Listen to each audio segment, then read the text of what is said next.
I'm Stacey from The Hollywood Reporter, and I'm very honored to be here today to discuss this film with Richard Gere and Oren Moverman. So why don't you guys come out?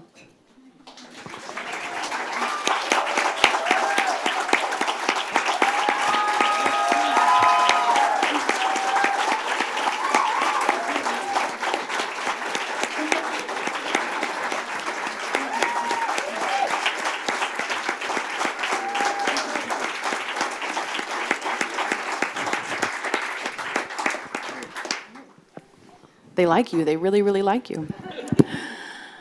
The piano piece is him playing, improvising. Hey, you took my first question. I'm just kidding. I just love it so much. That was very beautiful. Before we get to the film, I always like to start with, how did you get into this crazy business? What was your first, your big break? Start with Richard.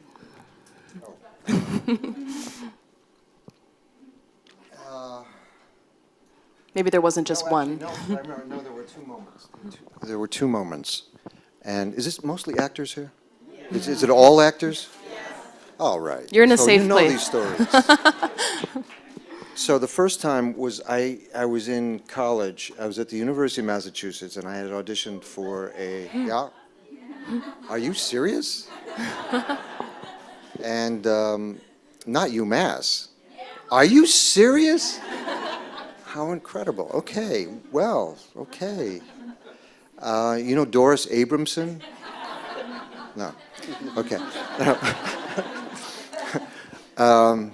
So I had auditioned for some summer stock job in Provincetown at the Eugene O'Neill Theater. Eugene O'Neill Theater in Provincetown, which was a very famous small theater where Eugene O'Neill in the summer would work out his plays. And I auditioned, and I remember, it's all coming back to me, I was sitting in my dorm room, and I got a call from the people there. Paul Barstow, I think was the guy's name, an older gentleman who was an actor, and they offered me this job. And it was one of those moments of, okay, that's what I'm going to do. Easy. And I left school, and I did that job, and then just one thing led to another, and I went to Seattle Repertory Theater and all of that. But then later, the big thing was, and we were talking about it, actually Oren asked me about this, and the first movie I made, real movie I made, was Days of Heaven. And Terry Malick was, he was auditioning actors. I think you've all been through this. Like, it was an endless series of auditions, and there were 3 characters in it.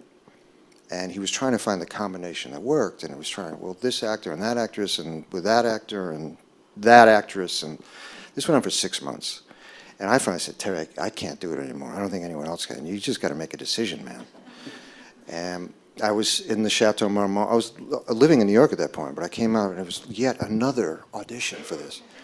And I was sitting in there, and there was a call from Terry, and he said, look, I would be blessed if you would make this movie with me. And it was another moment of, all right, that's what I'm going to be doing for a while. And here I am now, 40 years later, still doing that. Amazing.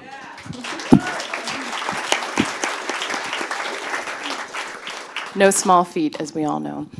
And Oren, for you, your work is so specific and so interesting. I remember when I saw Rampart, I guess maybe I saw The Messenger first, but I just thought, who is crazy enough to make these movies? These are really, really hard movies to make. Movies are hard to make anyway, but what propelled you to do this and throw your life into it? Oh, the big question. I don't know. I just knew from a very early age that I would be involved in film. I grew up in Israel. I left when I was 22 after the military, and I told people I was going to be a director. I didn't know what a director did. I knew one person in the film business who worked for the Maisels, and he got me a PA job for Albert Maisels. David was not around anymore. And then I was production assistant for free on movies, writing, moving apartments, working security at the airport, writing film criticism in Hebrew, and then working for Interview magazine, and it's all been the kindness of strangers, basically. And how did the two of you meet for the first time? On a movie called I'm Not There. I co-wrote it with Todd Haynes, and I think you were the first day of shooting.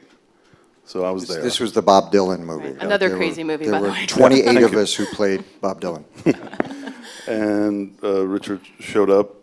It was the night before shooting, and we had dinner, and I happened to be seated next to him, and we started talking, and we talked only about politics and human beings and Israel and Palestine and all the things that mattered to me in a very personal way, and he was And me, into yeah. them in a very personal way too. So we just connected on a human level and became friends.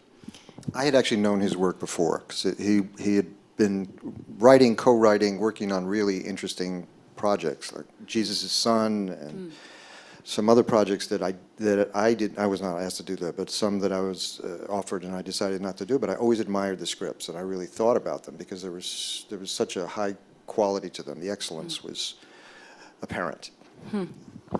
It's always a little sad, too, when it's a rarity that people relate to each other as humans in Hollywood as opposed to... it's an interesting caveat. But We live in New York. Yeah. But we met in Montreal. That's the secret to a good relationship. So obviously this film was a long, and still is, a long labor of love. And I'm wondering, what was the genesis of this specific approach to telling this story? Because it's incredibly unique. It's something we've never seen before.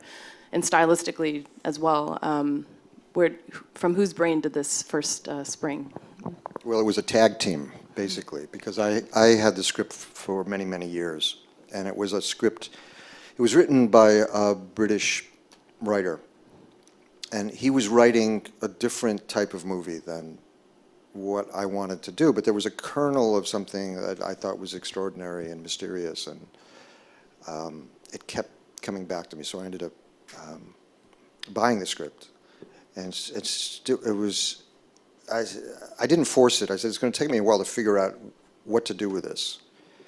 And I'm glad I did for several reasons. One, because it was a few years later, I read a book by a homeless guy named Cadillac Man called In a Land of Lost Souls. And he was getting a lot of attention. It was in the New Yorker, and the New York Times was doing things on him. And it was totally artless, but completely brilliant. And it was aimless, it was episodic, it was real, there was no self-pity, there was no sentimentality to it, it was hard-boiled and true. And I knew that was the way, and it gave me a way to articulate when I was talking to someone. I ran into Oren, we ran into each other at an Academy event, actually, in New York, and it was, we hadn't seen each other in a while. So it was kind of like, what are you doing? I'm doing this, you're doing that, and I started talking about this script that I was starting to make sense with. And I said, Oren, it's actually your kind of movie, actually, that this has to be. And it needs a serious rewrite, complete rewrite, first page, but it's you're the guy. So he read the script, responded, and we just jumped in. We were totally on the same wavelength on this. And it happened quite quickly that emerged what this movie was going to be. We did a lot of research. This is the tag team. So at that point, I had been working in the shelters for some time. And there's a group called the Coalition for the Homeless. It's very close. We put them in the movie.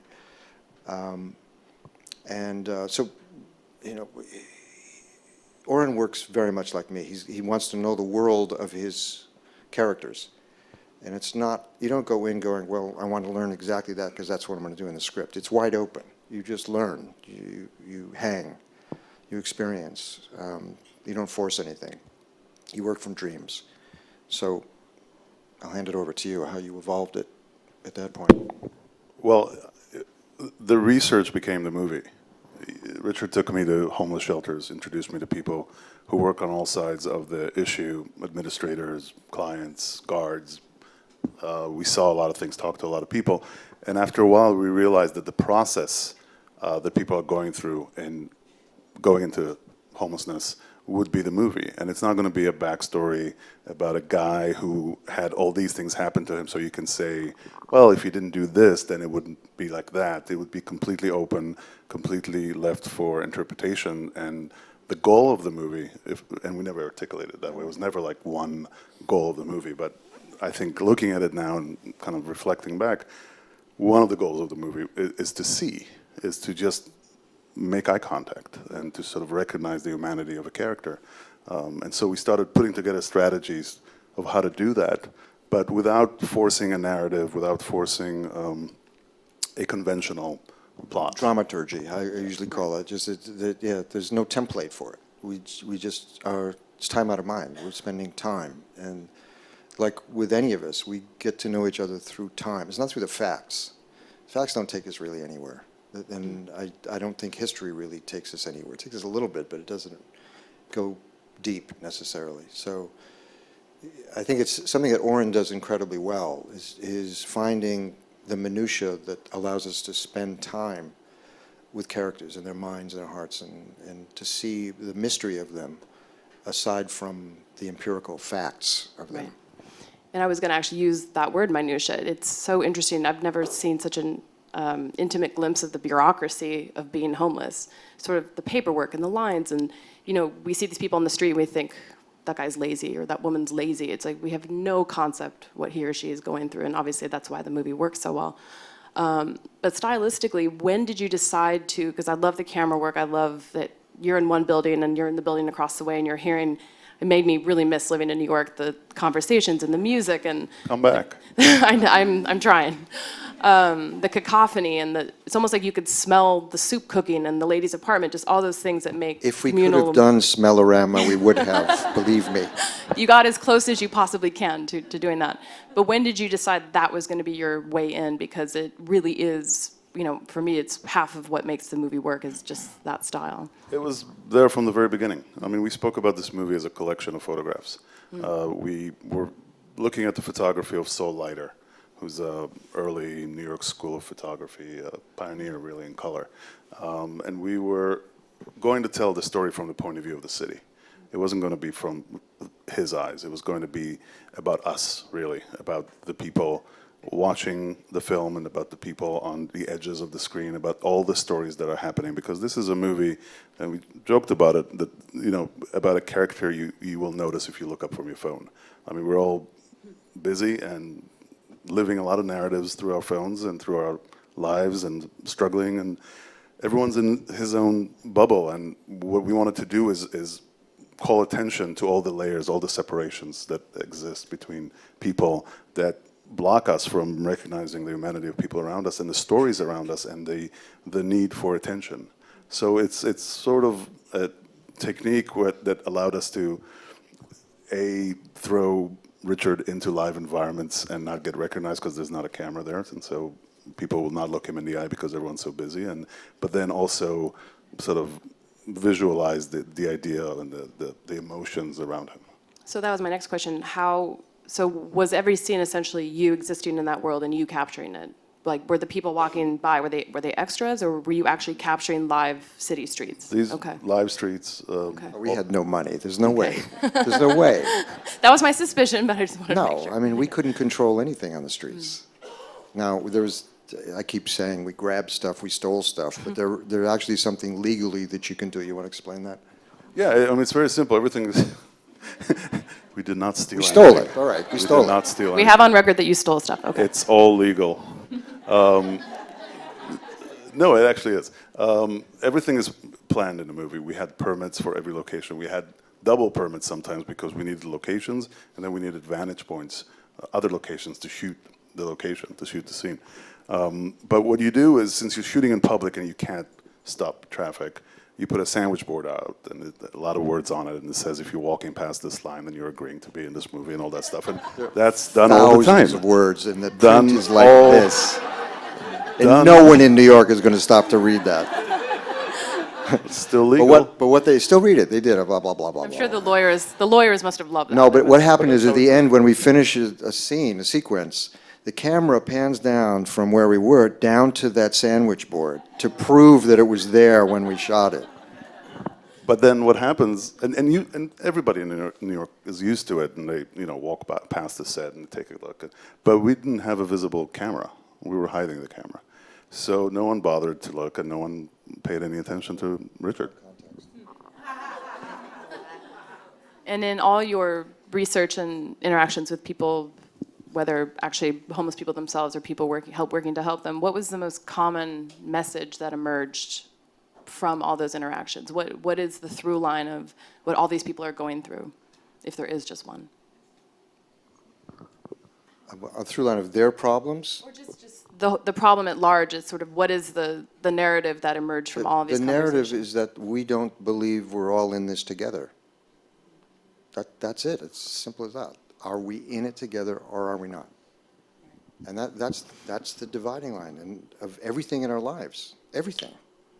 Are we in it together? If we are, and you really believe that genuinely, there's going to be no homeless people, are there? Right. You find a way, of course. We know it's not rocket science. There are agencies and charities and NGOs who are very successful at helping people. Not easy. Right. Better to do it early on when there's a problem, because it costs much more in terms of patience and money later on. But it starts with that. And once that is opened up, the heart is opened up, there's always a way to do it.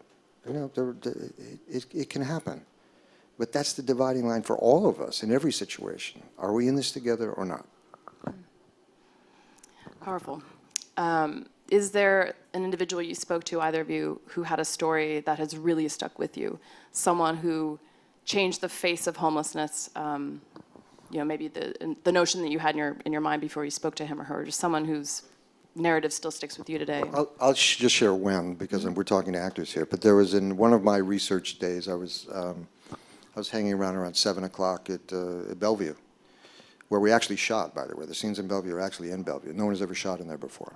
The city gave us, we started at 11 o'clock one night. They said, you got to be out by 7 in the morning. So we shot that entire sequence overnight. And we did have some extras in that. I'd say about half maybe were extras, maybe more. It was more.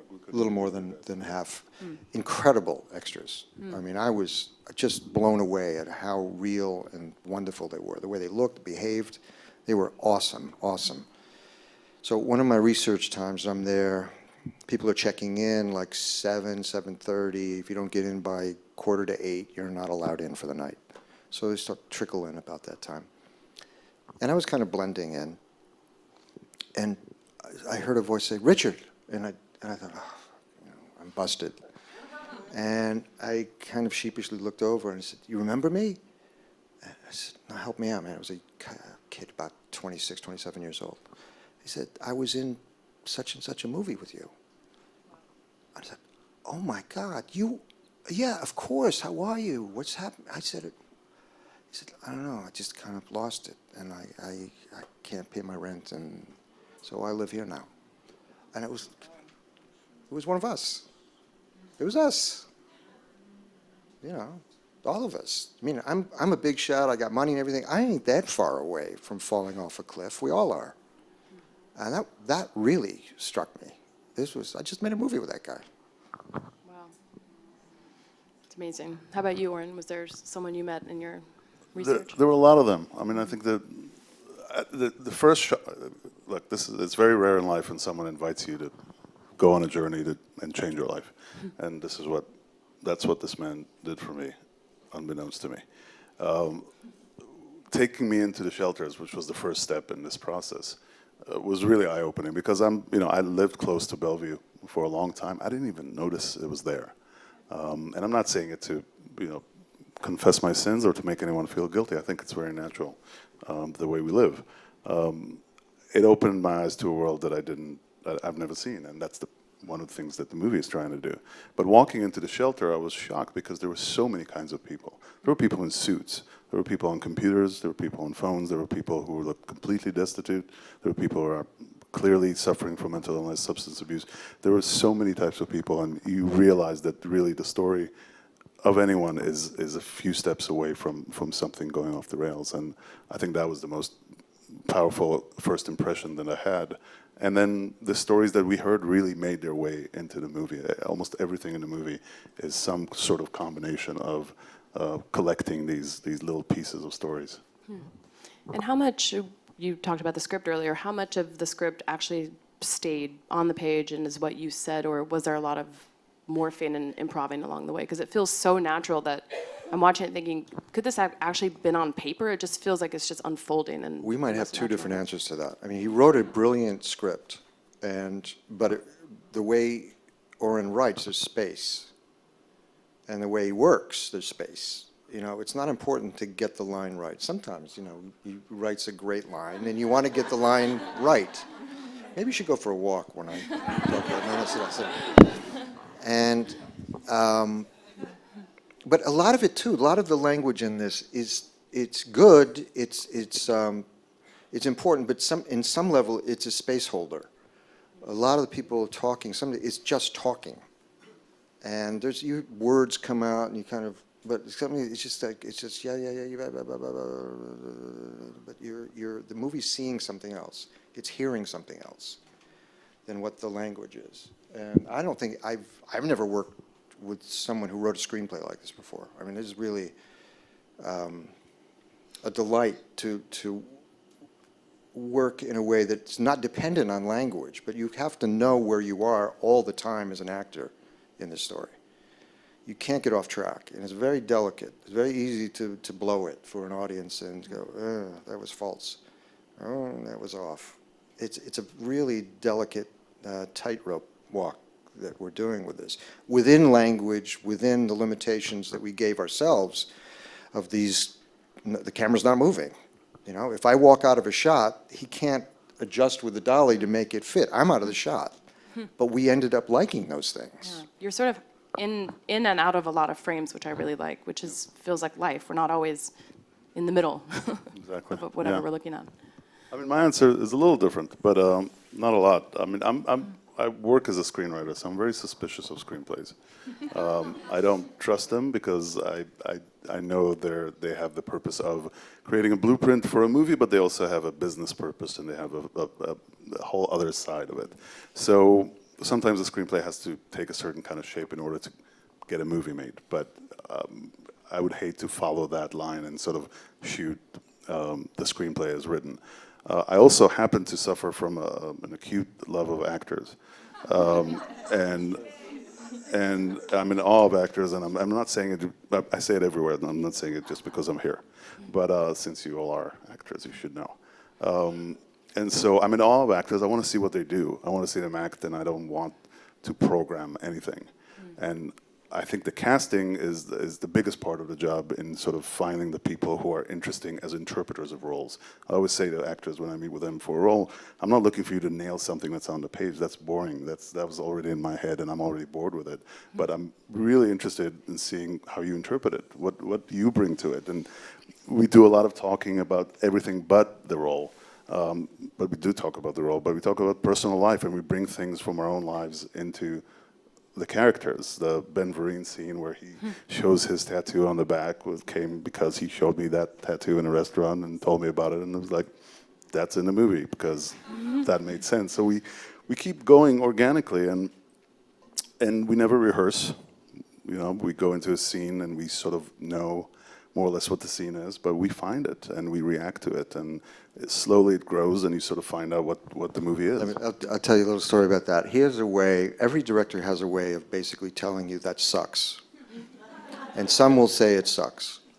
And what he does, and actually there weren't too many times that it really sucked, but there were some times that it did really suck. And he'll walk in and go, that was a good rehearsal. Meaning, that really sucked.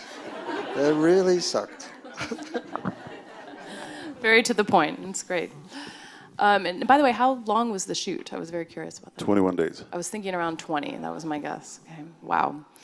How did making this? Like a lot of what you see is one takes. That's it. Right. You know, but we were working on such a wonderful wavelength, all of us.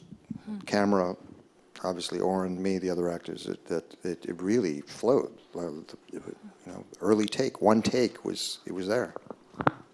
I love how we see Steve Buscemi at the beginning, and then we don't see him again, and I guess we see him one time later. And then Gere, I didn't know that was her, by the way. That was amazing. I only knew by watching the credits, and I went back and watched her scene again because I couldn't. He's got to tell you the story of that. That was amazing. And then Michael Kenneth Williams, too, just to see these amazing actors who are not there because they want to be on camera. They're there because they clearly feel passionately. But tell me a little bit about casting all those people who, they all each bring such a great authenticity to those parts. Yeah, I mean, I think the intention that we had with the movie was clear to people, that it wasn't going to be, you know, a big movie, that it had another reason for being, not just being a movie. It was about homelessness, but it was about something that people care passionately about. Steve is a friend, and he's in my movies when I direct, and he's always volunteering, even if I'm not asking him to be in the movie.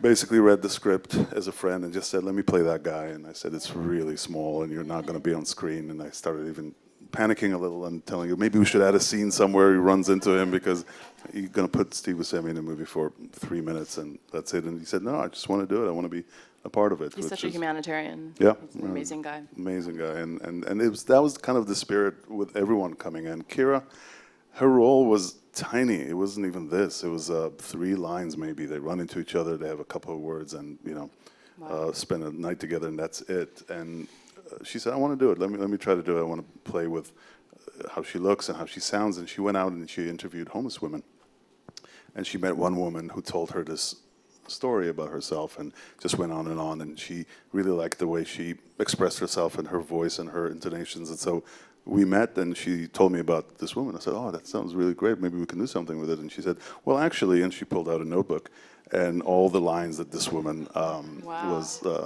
telling her were there. So we played with that, and that became her monologue in the movie. But that's sort of what I was saying in the organic way that we work. We just keep finding and exploring, and you know, I don't believe that in sitting down and writing a script you figure out a movie. And so the casting is, and the talking about the characters is the process of figuring out the movie, making everything deeper, richer. And Ben Vereen was another example. We were looking for a guy who could play that part. We didn't know if we were going to find someone who's a jazz musician. Yeah, it was the 2 ways to go, and each one would have been an interesting movie. One was, we'll get the real guy, a real jazz guy, and the original idea was that this guy was the jazz guy. And there was a different kind of dealing with of who plays the piano. And so we did think about that, and we talked to some people, and I had some ideas about that, but it wasn't going to work. We really needed an actor to do this, and we didn't have time to wait for it to get there either. It had to be someone who came in with the engine running and knew how to do it. And was a kind of a showbiz guy who had that energy and could drive. Likes to talk too. Yeah.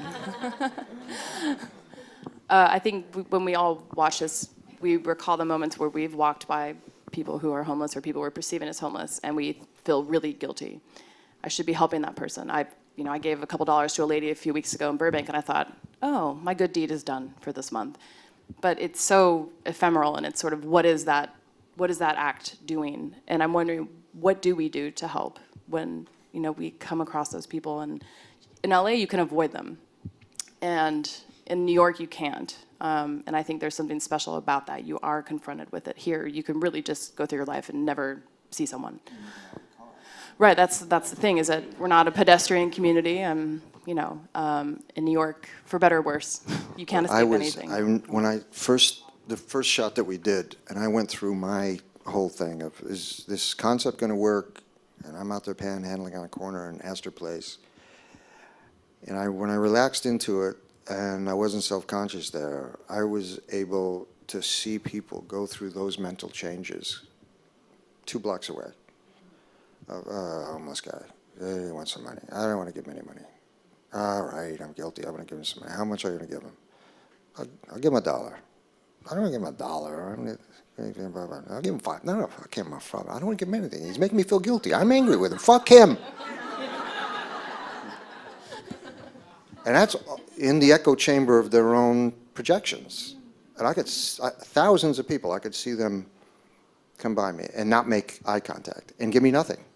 I made $1.50 in 40 minutes there. The first shot we did was a 40-minute shot. I made $1.50. But I could see every person who came by on some version of what I just expressed. So should we give money or not? That's my question.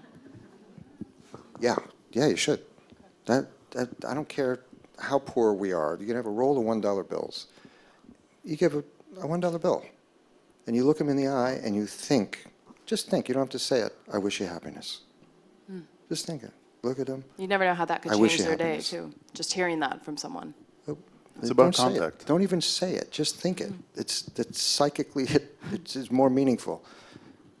I wish you happiness. Yeah. If you feel energy coming back, they want to engage, engage. Don't force anything. You know, they have their privacy and their own demons they're dealing with. You're available. If they want to do it, great. If they don't, that's great too. Do you agree, Oren? Same. Yeah, I mean, I think there's the first and foremost interaction has to be human, has to be intimate, has to be on a personal level. But not one individual can solve this problem. I think we've been meeting with a lot of people, a lot of organizations and politicians, and talking about policy, and we're becoming more and more experts on it. But and there are solutions to homelessness. There are issues that are involved in homelessness that have to do with mental illness, substance abuse, HIV, domestic abuse. There are all these things that are real problems that have to be solved. But on a personal level, you know, this movie, what it did for me is change, not only opened my eyes to people around me, but also made me engage more people. I'm a little bit, well, I'm Israeli, so I'm you know, I talk more with these people and try to learn more and kind of ask questions and. I'm saying that's fine, but I'm just Yeah. saying let them be the Yeah. initiator. Don't force the them. whole thing. Yeah, Yeah. don't force it. Yeah, I mean it's kind of like compassion porn. Of going, you know, tell me your story. Tell me how horrible it is. No one has time for that. Yeah. Is that a real genre? It's very little known, very little known. One last question, and I'll take a couple of the audience questions. How did making this movie change the way that you are now approaching everything else in your career? Either the way you choose projects, the literal way you are performing or directing. How did this particular movie just sort of Well, you know, this I don't know lately? that it changes anything like that. I started this, and we talked about it from the very beginning, that our job is to make a great movie here, the best one we can possibly make. If we do make one we're proud of, I would like to be able to use this as a tool of social change, social action, engagement, and get involved with legislation and the release of funds and the effective use of whatever energy the community has to change the situation. So we're actively doing that now.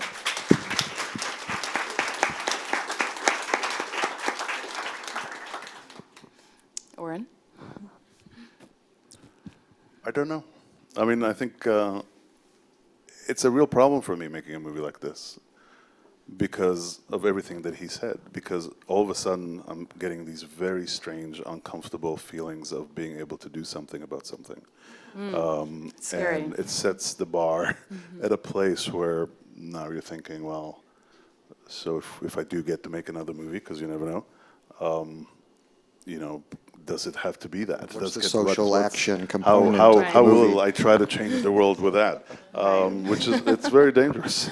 But But your other films also had, not necessarily as overtly, but they were not without their own messages. yeah, no, especially and they're about, you know, social military, issues. police people. I mean, it's, Yeah, you know, yeah. But they're, as I told you before, they're highly misunderstood romantic comedies.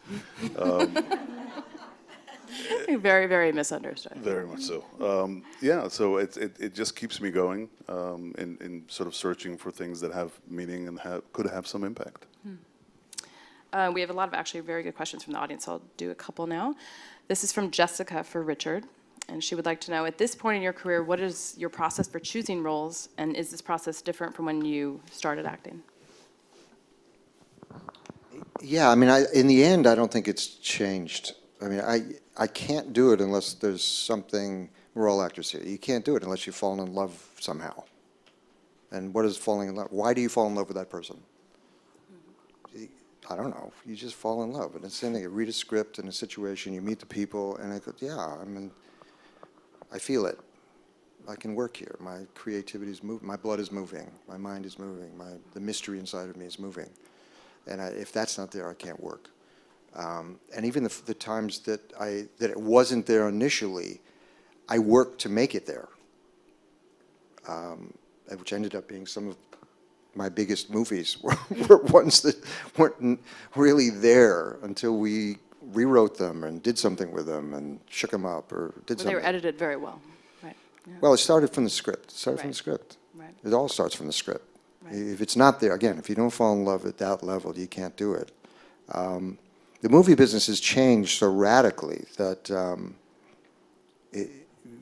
one has to take that into account. And the movies that I was making in the 70s and 80s were not that different than independent films now. But they were made, there was more money for them. There was a whole, a distribution team that got them The out studio there. system was very, very different in the 70s. It's sort of- Radically different. But It same- had an it still indie was- ethos, yeah. Yeah, they were part of what studios made. They made the big movies, they made the little movies, they made the challenging movies, the difficult movies, the great director movies, the indie director movies, the big director movies. It was a mix of all these things. And now these are very independent movies where no one makes any money, and you can't have the expectation that you're going to make any money at it. So you find a way of doing it. I mean, it was unthinkable for me to shoot a movie in 21 days. This would have been, in the 70s, it would have been 45 days shooting this movie. And everyone would have gotten paid. Are you saying you haven't been paid yet? I have not been paid. It's coming, it's Not coming. my driver. The joke is my driver got paid more than I did on this. It's true. And the sound guy got 10 times what I got paid. He definitely earned it. He definitely earned it. And then, sadly, only time for one last question. Cynthia would like to know, and this is, I think, a bigger question, and maybe you can spin this into advice for all these talented people. She wanted to know, to what do you attribute the longevity of your acting career? And I know that's a terrible question.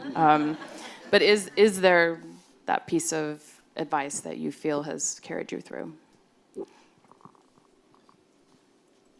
You know, the dilemma, I used to say, and it's probably still true, my career was defined as much by what I said no to as what I said yes to. And there certainly have been things I've done that didn't turn out, but they all had the possibility of being something special. And I never did anything that I knew was junk, ever, ever, ever, ever. I think that was the biggest thing. Look, people, I know there are actors who were better than me, are better than me, who didn't have careers, or they stopped, or they ended, or whatever. I don't know why I'm still around. I'm very thankful, and I never take it for granted, ever. Believe me, I don't think I'm all that special. I do believe that I'm supposed to be doing this. And I'm kind of amazed that I'm almost on the edge of saying, yeah, I'm an actor. You know, at the end of my life, I'm an actor. And another thing, too, it seems both of you, it seems like you care a lot about other things besides acting. And both of you are, politically active and, not shying away from caring about causes and using whatever, fame you have for good. And I think maybe that's part of it. It's not just working and getting a paycheck. It's, there's a greater value to all of this. I think there's some younger people here. I have a nephew here. I have this young lady here. Are you an actress too? Yeah. Oh, awesome. No, I forgot where I was going. I saw this really lovely young lady here. I forgot where I was going. She does a lot of good as well. Does she? I brought her. Oh, that's what it was. Someone told me early on, it's your job in life is not your job.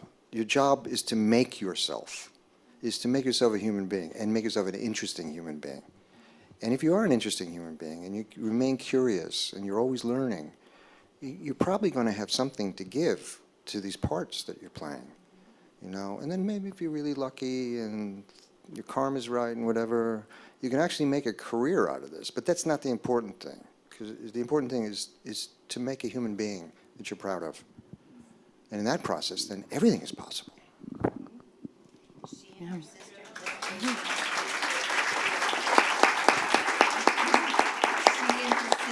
My other daughter, she and her sister just raised enough money to build a school for Pencils of Promise. Oh, great. She and her sister raised enough money to build a school. Great.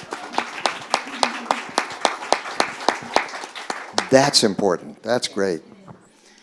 I wish we had more time, but we don't. And thank you so much. I really appreciate Thank it. you. Thank you all. Thank you. Thank you.